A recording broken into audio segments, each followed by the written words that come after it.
తండ్రి గొప్పతనం ఏమిటంటే చెట్టు నుండి తొడిమ నుండి పువ్వు రాలిపోవచ్చు. తొడిమ ఎంత గట్టిగా పట్టుకున్న పువ్వును ఎప్పుడప్పుడు రాలిపోతుంది. చెట్టు నుండి పండు కూడా రాలిపోవచ్చు. కానీ తండ్రి ఎప్పుడూ కొడుకుని రాలిపోనివ్వట అలా పట్టుకుని కూర్చుంటాట జీవితాంతం. అది తండ్రి గొప్పతనం. నువ్వు నష్టపోవడానికి వీల్లేదు, నువ్వు కష్టపడడానికి వీల్లేదు, ఏదో రకంగా నేను ఆదుకుంటా అని వీడు బెట్టింగ్ జూదాల్లో మొత్తం సొమ్ము కోల్పోయినా వాడు పొలం తాకట్టు పెట్టి పట్టుకొచ్చిస్తాడు.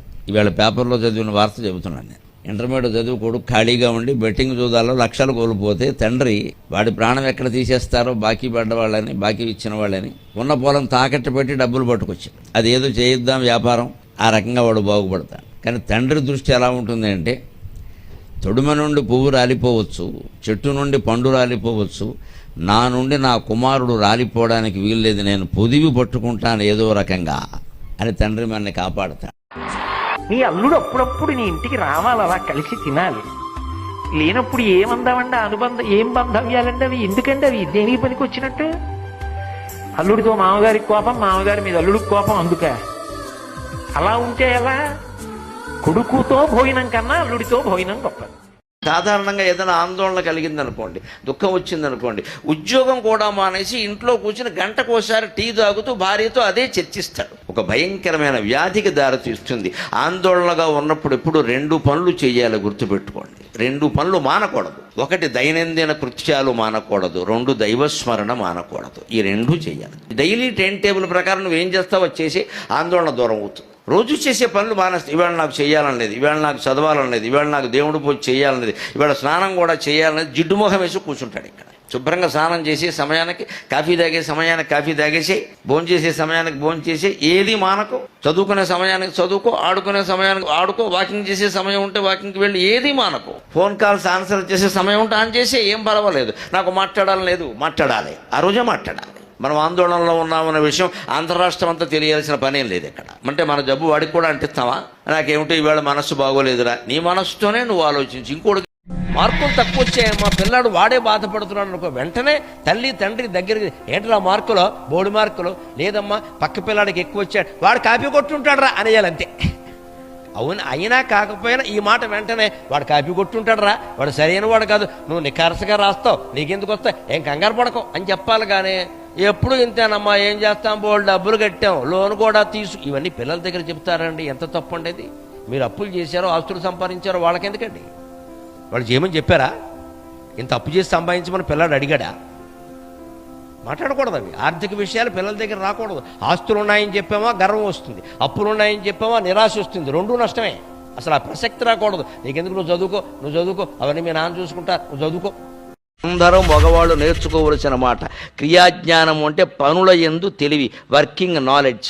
ఏ పని అయినా భార్య చెప్పినా, తల్లి చెప్పినా, తనంతట తాను అనుకున్నా సరే ఆ పనిని తెలివిగా నిర్వహించుకురావాలి. కానీ దద్దమ్మలాగా ఎక్కడికి వెళ్ళినా సరే ఆ పని మానేసి ఏమిటో ఏ పని అవ్వట్లేదని వెర్రిమోహం అయింది. ఇక్కడ అది నిర్వహించుకొని రావాల్సిందే. ఆ పనులు నిర్వహించడంలో తెలివి ఉన్న భర్తని భార్య బాగా ప్రేమిస్తుంది. ఎందుకంటే సహజంగా వాళ్ళకుండే ఆందోళనలో పనులు అవుతాయో అవ్వో, ఏమిటో ఆర్థికంగా ఇబ్బందులు పడుతున్నావు ఎలాగో అంటే వెంటనే మగవాడు ఏం చేసినా చేయకపోయినా సరే భార్య భుజం మీద చేసి, నువ్వు ఊరుకో, నువ్వు నిశ్చింతగా పడుకో, నేను చూసుకుంటాను కదా అంటే అమ్మయ్యాన్ని పడుకుంటుంది ఆవిడ. అంతేగాని ఏమిటో ఇలా అయిపోయింది నా జీవితం, ఇగో మా నాన్నగారు కూడా ఇంతేట, మా తాత ఈ దరిద్రపు మాటలు పెళ్ళాం దగ్గర కాదు ఇక్కడ. ఇంకా ఏమిటంటే ఈ మధ్యలో పట్టుకున్న జబ్బు, నాది ఉత్తర పలుగుని నక్షత్రం, ఇలాగే ఉత్తర పలుగునికి నీకు సంబంధం లేదు అంటే మన చేతగానితనాన్ని నక్షత్రాల మీదకి, గ్రహాల మీదకి, ముక్కోటి దేవతల మీదకి గెంటేస్తాం. కానీ నాకు చేత కాదని ఈ మనిషి అంగీకరించరండి. పిల్లల్ని గారాబం చేయకండి, కొట్టమని నేను అన్ను, కొట్టినంత పని చేయండి. అడావిడ తోలు ఊడిపోతుంది. ఈ మాట ఏ తండ్రి నోటైనా ఇవాళ వస్తుందా? భయం, చచ్చిపోతున్నారండి పిల్లలతో మాట్లాడటానికి. పైగా దీనికి పెట్టిన పేరేంటంటే పేపర్లో పిల్లల మనోభావాలు నా తలకాయ మనోభావం అండి. 60 ఏళ్ల వాడికి మనోభావాలు ఉండవు, 6 ఏళ్ల వాడు మనోభావాలు అంత ముఖ్యమా అండి? ఇక్కడ 60 ఏళ్ల వాడు సావాలా వీడి కోసం? పిల్లల కోసం తల్లిదండ్రులు మందలిస్తారేటండి? పిల్లలు టీవీ చూస్తూ ఉంటారు, తల్లిదండ్రులు, ముసలావిడ ఉంటుంది, ఆవిడ టీవీ నీకు ఇప్పుడు ఈ వయసులో టీవీ అవసరమా? మనవడికి వదిలే, లేదమ్మా మనవడికి చెప్పాలి, ముసలావిడికే టీవీ అవసరం, మనవడికి చెప్పండి ఖచ్చితంగా, నోరు మూసుకోమని. పిల్లలకి పెద్దల్ని గౌరవించడం నేర్పాల్సింది పోయి పిల్లల గురించి పెద్దల్ని మందలిస్తున్నారమ్మా. ఏమి సంసారాలు బాగుంటాయి ఇక్కడ. మేనమా ఎవరంటే అంకుల్, ప్లీజ్ అంకుల్, అంకుల్ లేడు మొక్కజొన్నకు అంకుల్, ప్రతివాడు అంకులే. మేనమామ అంకులే, మామగారు అంకులే, మావయ్య అంకులే. లేదంటే తెలుగులో బంధాలు వేరుగా అమ్మ తమ్ముడు మేనమామ. మావగారు అంటే పిల్లనిచ్చిన మావగారు, మావయ్య గారు అంటే మేనత్త మొగుడు. తేడా ఉంది ఇక్కడ. మేనమావ అంటే అర్థం మేను, శరీరం అండి. అక్కడ మేను తల్లి శరీరంతో అత్తుకుంది, అందుకే మేనత్త. ఒక తల్లికి పుట్టారు వాళ్ళు, అందుకే మేనత్త, మేన అల్లుడు, మేనమావ. మేను అంటే శరీరం, అక్కడ శారీరక బంధం ఉంది అక్కడ. అంటే అమ్మ తమ్ముడు మేనమావ. పిల్లనిచ్చిన మావగారు, ఆయన మేనమావ కాదు, మావగారు. 30 ఏళ్ళకి మన జీవితంలో ప్రవేశించారు ఆయన. గారనాలి మావయ్య అనే మావయ్య ఇవ్వాలి నన్ను అడిగితే. ఎందుకో తెలుసా? ఒక పాపం ఆ రకంగా అనుభవించాం. పీడకల అదృష్టం అండి. పీడకల వచ్చిందంటే అర్థం మనం జన్మాంతరంలో చేసినటువంటి పాపాన్ని కళ రూపంలో అనుభవించేసాం. ఇంకా కళలో అనుభవించాం కాబట్టి ఇలలో అనుభవించక్కర్లేదు. ఎందుకంటే కళలో అనుభవానికి ఇలలో అనుభవానికి తేడా ఏమీ లేదని మీరు చూసుకోండి. అప్పుడు కూడా కేకలేస్తున్నాం, బాధపడుతున్నాం, కన్నీళ్ళు వస్తున్నాయి. అందుకని పీడకల నుంచి మెలకు రాగానే ఒంటికి చెమట పట్టింది. కొన్ని సౌఖ్యాలు అనుభవించామనుకోండి కళలో, వాటి చిహ్నాలు బయట కనపడుతున్నాయి మనం లేవగానే. అంటే కళలో అనుభవానికి ఇలలో అనుభవానికి రవ్వంత తేడా లేదు.